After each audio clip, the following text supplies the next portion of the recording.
ગીર સોમનાથમાં એસટી ડેપોમાં ચોરીની ઘટના ઘટી છે। ઉના એસટી ડેપોમાં મોબાઈલની ચોરી થઈ। રાત્રિના એસટી બસમાં મુસાફરી કરી બહાર જતા લોકો માટે આ આંખ ઉઘાડતો કિસ્સો છે।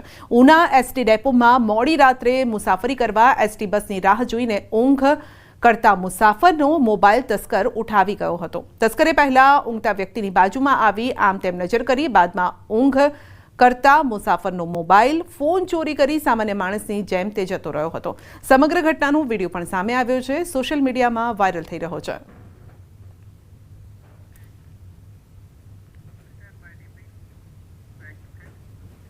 સુરતના જૈન મંદિરમાં ચોરીની ઘટના ઘટી છે। અડાજણ વિસ્તારમાં જૈન મંદિરમાં ચોરી, મૂર્તિ પર લગાવેલા આભૂષણની ચોરી થઈ છે। બે તસ્કરો જૈન મંદિરમાં પ્રવેશ કરે છે, ચોરી કરીને ત્યાંથી ફરાર થઈ જાય છે।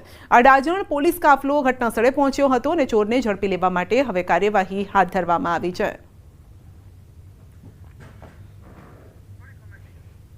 તો જૈન મંદિરમાં ચોરીની ઘટના સીસીટીવીમાં કેદ થઈ છે અને તેના આધારે જ હવે પોલીસ પણ તપાસમાં લાગી છે। સીસીટીવીમાં દેખાતા શખ્સો કોણ છે, શું આ પહેલા પણ ત્યાં આવી ચૂક્યા છે કે નહીં તે અંગે પણ તપાસ કરવામાં આવી રહી છે। જો કે ચોરને જોતા લાગે છે કે પહેલા તેઓએ રેકી કરી હશે અને ત્યારબાદ તેઓ ચોરી કરવા આવ્યા। અમરેલીના જાફરાબાદમાં તસ્કરોએ મચાવ્યો આતંક। લુણસાપુર ગામે કંપનીની કોલોનીમાં ત્રાટક્યા હતા તસ્કરો।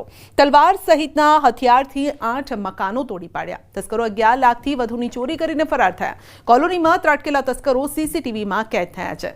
રોકડ, સોના ચાંદીના દાગીનાની ચોરીને તેઓએ અંજામ આપ્યો હતો। નર્મદા નદી કિનારે 5 યુવકો ફસાયા। સેલ્ફીના ચક્કરમાં પાણીમાં ફસાયા યુવકો। નર્મદા નદી કિનારે સહેલાણીએ ગયેલા 5 યુવાનો ફસાયા હતા। નદી કિનારે સેલ્ફી લેવા ગયા હતા અને સેલ્ફીમાં મશગુલ હતા અને તેવામાં પાણી આવી ગયું ને તેઓ ત્યાં જ ફસાઈ ગયા હતા।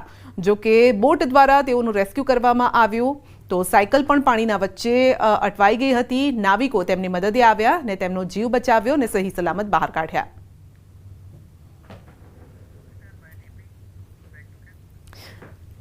કચ્છના રાપરમાં બોરવેલમાં પડેલા બાળકનું થયો છે ચમત્કારિક બચાવ। રાપર તાલુકાના ઉમૈયા ગામમાં હૃદય કંપાવી દે તેવી ઘટના બની છે, જ્યાં રમતા રમતા એક બાળક અંદાજે 100 ફૂટ ઊંડા ખુલ્લા બોરવેલમાં પડી ગયું હતું। ઘટના બાદ ગામમાં દહેશત છવાઈ હતી અને સ્થાનિક લોકોએ તાત્કાલિક મજબૂત દોરડું બાંધ્યું, બોરવેલમાં ઉતાર્યું અને ત્યારબાદ બાળકે પણ અદ્ભુત રીતે એ દોરડું પકડી લીધું હતું અને જેની મદદથી તેને બહાર કાઢવામાં આવ્યો હતો। ત્યારબાદ તેને હોસ્પિટલ લઈ જવામાં આવ્યો હતો, પરંતુ સારી વાત એ રહી કે બાળકનો જીવ બચી ગયો છે।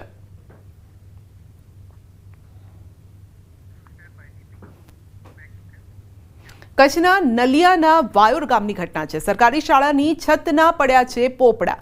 રજાના દિવસે આ પોપડા પડતા જાનહાનિ ટળી છે। કમ્પ્યુટર લેબ અને ટેબલને નુકસાન થયું છે, પરંતુ જો ચાલુ દિવસે જો આ છતના પોપડા પડ્યા હોત તો પછી બાળકોનું શું થાત? જો બાળકો ત્યાં હોત અથવા તો સ્ટાફ ત્યાં હોત તો તેમને ઈજા થઈ હોત।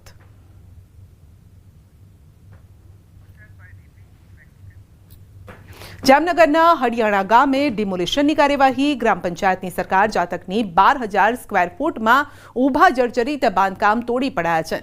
ગ્રામ પંચાયતની સરકારી જગ્યામાં ધાર્મિક બાંધકામ પણ કરાતું હોવાનું ધ્યાને આવ્યું છે અને ચુસ્ત પોલીસ બંદોબસ્ત વચ્ચે મામલતદાર અને ગ્રામ પંચાયતની ટીમ દ્વારા બુલડોઝર સાથે ડિમોલિશનની કાર્યવાહી હાથ ધરવામાં આવી છે। ડિમોલિશન કરાયેલ જગ્યા શાળા માટે ફાળવવા માટે હુકમ પણ થયો હતો। તો શાળા માટે ફાળવાયેલી જગ્યા પર કરાયું હતું દબાણ। જોકે ત્યારબાદ પોલીસનો કાફલો પણ ત્યાં પહોંચ્યો અને બોલાચાલી થઈ હતી। સામસામે ઉગ્ર બોલાચાલી થઈ હતી।